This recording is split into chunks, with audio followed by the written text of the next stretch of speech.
aquí vamos a explicar lo que es en esencia el teorema fundamental del cálculo, que por lo regular el teorema fundamental del cálculo suele mencionarse o describirse, referirse a él nada más así como teorema fundamental del cálculo, como TFC. Además, bueno, hay que aclarar una cosa antes de empezar, que bueno, el teorema fundamental del cálculo tiene dos partes, ¿no? En realidad, en el bachillerato, en la preparatoria, por lo regular solamente se estudia lo que es la parte 2. Así que aquí vamos a hablar de esa partecita, la parte 2, y bueno, vamos a ver de qué estamos hablando aquí. Para empezar, tenemos que referir una cosa, ¿no? Antes de iniciar, antes de decir cualquier cosa, para que todo esto, todo lo que vamos a decir a continuación sea cierto, digamos que pues hace algunos ayeres pues hubo varios personajes que se plantearon ciertas preguntas, pues más bien de orden filosófico respecto al dinamismo que se mueven se desenvuelven los sistemas, y tuvieron que plantear una suposición, tuvieron que asumir que algo era verdadero. Ese algo que asumieron como verdadero es que para cada función f de x, como la que tenemos aquí graficadas, tiene que existir, es una suposición, ellos asumieron que tenía que existir una función a la cual vamos a llamar f mayúscula de x, es decir, para cada función f de x, f minúscula de x, tiene que existir una función f de x, que básicamente lo que haría esta función es que calcula el área entre f de x, f minúscula de x, y el eje x, el eje de las x. Así que, y eso también es entre x igual a 0 y x igual a un valor que vamos a llamar. Entonces tenemos que asumir que esta f mayúscula de x existe, y lo que vamos a hacer a continuación pues en realidad es algo bastante pues simple, pero muy poderoso dentro de lo que son las matemáticas. Supongamos que queremos, tomamos esta primera gráfica, todas las gráficas están graficando la misma función f minúscula de x, y nos están dando como referencia un par de puntos, ¿no? A más h, y por acá también A y A más h. También esta del medio tenemos nada más A. Ahora bien, tenemos aquí unas líneas punteadas que me imagino que a lo mejor les indican qué vamos a hacer. Pero bueno, aquí supongamos que queremos calcular el área que voy a sombrear a continuación. Supongamos que queremos calcular esta área que estoy sombreando aquí. Y bueno, si esto que acabamos de decir, f mayúscula de x, es verdad, entonces si yo quiero calcular esta área que acabo de sombrear, yo nada más tendría que calcular esta función f mayúscula, vamos a poner aquí, f mayúscula de, bueno, en este caso, en la referencia que escribimos acá pusimos a, pero en realidad este valor puede ser cualquier cosa, ¿no? Puede ser un 5, puede ser un -3, lo que sea, ¿no? Así que vamos a referir aquí para calcular esta área en amarillo que acabamos de pintar hasta a más h, entonces habría que usar la función f mayúscula de a más h. Y esta función nos calcularía esta área sombreada que va desde x igual a 0 hasta a más h. Ahora bien, vamos con la segunda. Si quisiéramos calcular esta área que voy a sombrear aquí, esta área de aquí, de que va desde 0 hasta a, para calcular esa área, como esta f mayúscula de x es verdadera, o asumimos que es verdadera, esta área la calcularíamos así.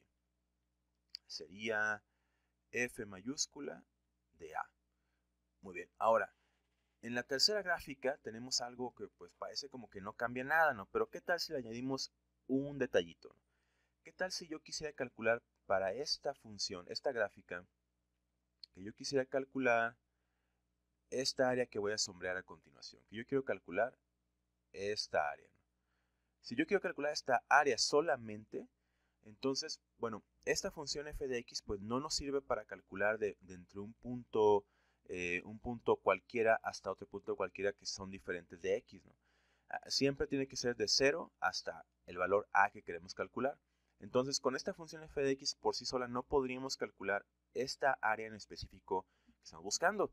Pero lo que sí podemos hacer es, si se fijan bien, si yo a esta área que tengo del lado izquierdo le resto le quito esta área que tengo aquí de f de a, esta f de a. Si a f de a más h yo le resto f de a, aquí f de a, entonces esto va a ser igual a esta área que tenemos aquí. Ahora, en matemáticas hay muchas formas en realidad de calcular áreas, ¿no? Una forma que podremos usar y que en este caso va a ser particularmente útil es que vamos a usar una fórmula muy simple que es la fórmula de cómo calcular el área de un rectángulo. Si yo quiero calcular el área de un rectángulo por ejemplo como este de aquí, pues básicamente lo que tenemos que hacer es calcular la base, vamos a llamarla B por decirlo, no sé, da un nombre, y la altura, vamos a llamarle A. Y pues para calcular esta área solamente habrá que multiplicar la longitud de la base por la longitud de la altura. Entonces, aquí no está escrito de manera explícita, pero si esto es A y esto es A más H, esta H tiene que ser una diferencia que separe a estos dos puntos, ¿no? A de A más H tienen que estar separadas por una distancia H, para que esto sea verdad, ¿no? A más H, ¿no? Si yo a A le sumo esta distancia H, yo tendría entonces A más H, ¿no? H, supongamos que queremos calcular esta área como si fuera un rectángulo, como algo así, ¿no? Por supuesto que no sería muy exacto porque nos sobraría aquí, nos faltaría aquí bueno, nos estaremos calculando un área de más, pero vamos a asumir que esto es verdad.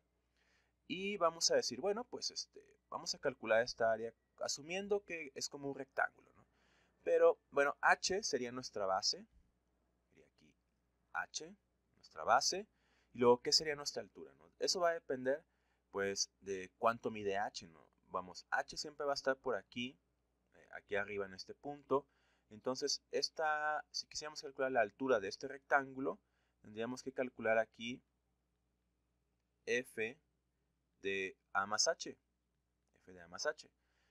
Pero vamos a hacer algo más locochón, ¿no? Vamos a hacer algo más locochón que esto, y vamos a decir, bueno, supongamos que h, pues en realidad es un valor que es sumamente pequeño, ¿no? Algo como lo que hablábamos antes acerca de los diferenciales, ¿no? Supongamos que h es un diferencial, que es un valor extremadamente pequeño.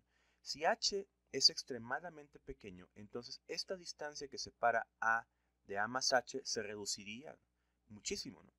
Al punto de que tendríamos algo así como si esto fuera una especie de, si fuera extremadamente pequeño, sería como si tuviéramos un rectángulo, una especie de rectángulo sumamente delgado, ¿no? Casi como si fuera una especie de línea, ¿no? Como si fuera una línea, un rectángulo que fuera una línea, ¿no? Suena medio raro, pero imaginen que eso sería lo que pasaría si h fuera extremadamente pequeño, ¿no? Si h es extremadamente pequeño, entonces la altura del rectángulo sería este punto que nos referiría ya no a f de a más h, sino a f de a. Miren, vamos a ver aquí. Es decir, cuando h es extremadamente pequeño, la altura de este rectángulo, que es casi como una línea, sería aquí f de a. Entonces vamos a anotarlo aquí abajito, ¿no? Porque estamos calculando esta área en amarillo, a final de cuentas. Sería h por f de a, el área de este rectángulo cuando h es extremadamente pequeño. Ahora, quizás esto les empiece a parecer familiar, ¿no? Aquí a lo mejor voy a hacer algo que parece arbitrario, pero por supuesto que no lo es. Supongamos que queremos despejar ahora f de a. Si yo quisiera despejar f de a, pues esta h nos sobra, ¿no? Entonces yo podría dividir ambos lados de la expresión, por h para cancelar aquí esta h y que nos quede lo siguiente, ¿no? Esto nos quedaría así, esto sería igual a f de a, y del lado izquierdo nos quedaría pues aquí f de a más h menos f de a, todo esto aquí sobre h, y bueno, esto aquí a lo mejor como se ve, lo voy a escribir de otra manera, para que vean a lo mejor una cosa que quizá les hace falta por ahí. F de a va a ser igual a f de a más h menos f de a, todo esto sobre h, y bueno, la única cosa que hace falta, quizá ya la hayan intuido, bueno, hemos estado hablando de que h es extremadamente pequeña, ¿no? Que h es extremadamente pequeña y que eso se refiere al concepto de diferencial que vimos en el tema anterior. Pero básicamente un diferencial o algo que decimos que se hace extremadamente pequeño, que se está haciendo extremadamente pequeño como esta h, tiene una manera muy específica de representarse en matemáticas.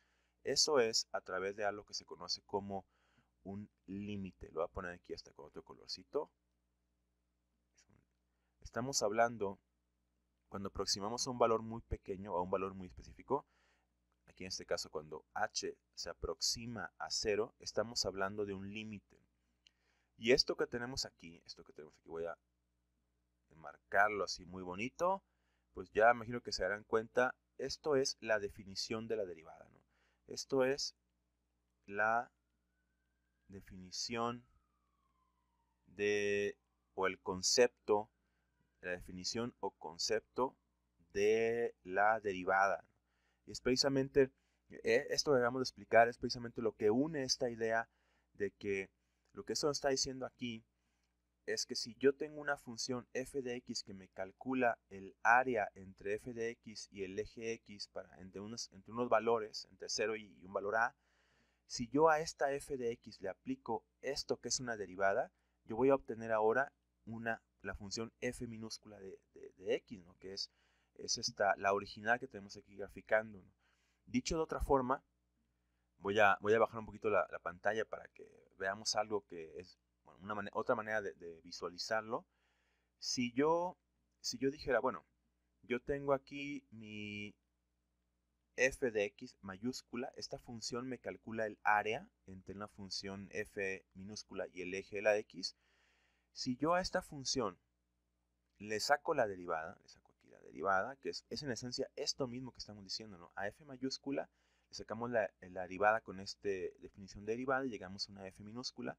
Si yo le saco una derivada, que sería como si yo dijera aquí aplicar d de x, otra forma de escribir derivada, ¿no? Esta operación, entonces la f mayúscula pasaría a ser f minúscula de x, ¿no?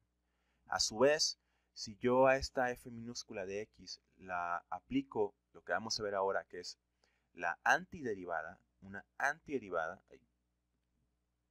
que en esencia es todo este rollo de lo que es cálculo integral, bueno, una antiderivada que se escribe de la siguiente forma, que es como un símbolo así, como una serpientita, esto se suma en latín. Bueno, esta operación de f minúscula de x, cuando yo aplico esta operación de antiderivada o integral, me lleva a f mayúscula de x, ¿no? Esto que tenemos aquí básicamente es lo que diríamos que es el teorema fundamental del cálculo parte 2. Se puede, por ejemplo, expandir de otra forma, ¿no? Por ejemplo, yo puedo decir, bueno, a esta f minúscula de x, yo le aplico otra vez la derivada, qué feo me quedó, así mero, le aplicamos, si yo le aplicara otra derivada a f minúscula de x, entonces por supuesto pasaría lo que veríamos en cálculo diferencial, ¿no? Llegamos a f' de x, ¿no? Y a su vez, si a f' de x yo le aplico una antiderivada o integral, llegaría a lo que sería f minúscula de x, ¿no? Podemos desplazarnos de este diagrama pues relativamente a placer. Bueno, no es exactamente así, pero luego veremos qué pasa, ¿no? O por qué sí o por qué no. Nada más una pequeña aclaración, ¿no? Una pequeña aclaración. Hasta ahorita en el video he estado usando de manera indistinta lo que es una antiderivada para referirme a la operación opuesta de la derivada, antiderivada, no es el nombre más creativo, y también me he referido como a esta operación como la integral. Bueno, no son exactamente lo mismo una antiderivada que una integral, hay un formalismo de por medio, es decir, estos dos no son iguales, pero la verdad es que la mayoría de la gente, pues a todo le llamamos integral, ¿no? Porque pues como yo creo que antiderivada suena muy largo de decirlo o muy trabajoso de decirlo, entonces la gente por lo regular no usa esta palabra. Esto es pues, más o menos un tecnicismo. Procuraré yo usarle la palabra correcta y ya cuando veamos propiamente lo que es obtener un área entre una función y el eje de la x, pues ya verán lo que es la diferencia entre una integral. Digo, así a bote pronto, así en corto, una integral es el resultado numérico de un área, ¿no? Que estamos calculando, y una antiderivada es una fórmula que nos calcula todas las posibles áreas que hay entre una función y el eje, ¿no? Entre dos valores, ¿no? O sea, pues si yo quiero calcular una integral entre 2 y 5, el resultado de esto, si yo escribo esto así, el resultado de esto va a ser un número, que va a ser un área en específica. Y eso es una integral. Si yo, en cambio, le quito este 2 y este 5 y escribo así, esta función así f de x, bueno, esto es una antiderivada, ¿no? Porque no tenemos valores específicos para calcular el área, ¿no? Entre dos valores, ¿no? Digo, lo bonito de la integral es que ya no necesitamos preocuparnos si empezamos en el eje de la x, en el valor de x igual a 0 necesariamente. Pero bueno, ya es todo por lo que sería esta introducción. Bueno, más no es, explicando lo que es el teorema fundamental del cálculo.